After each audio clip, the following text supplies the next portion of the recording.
À première vue, il s'agit d'une voiture thermique tout à fait ordinaire.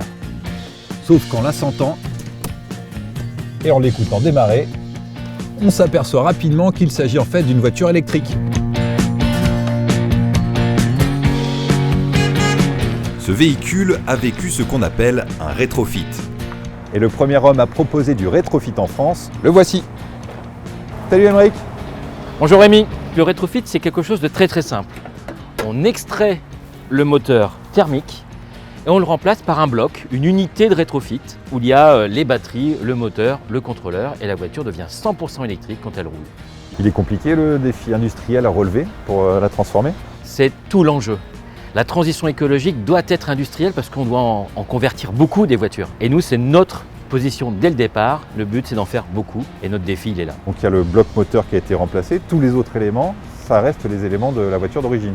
Un des secrets du rétrofit, c'est de changer le moins de choses possible.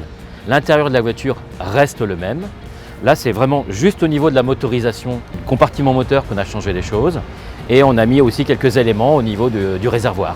Ça va être super compliqué à mettre un bloc comme ça, le changer, j'imagine que ça prend beaucoup de temps, non?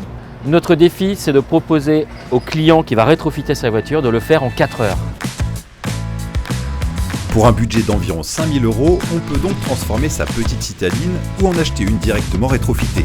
L'autonomie peut aller jusqu'à 200 km. Allez-y Antoine, venez vous mettre à l'abri. Bonjour messieurs. Bonjour, bienvenue. Waouh, quel temps.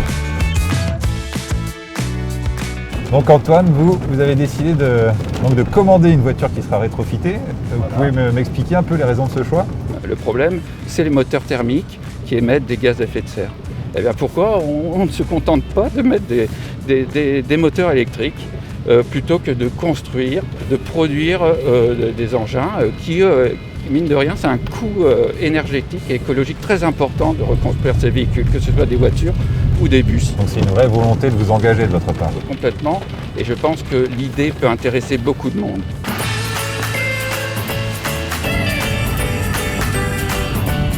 Et on peut déjà les voir circuler sur les routes, ces voitures rétrofitées?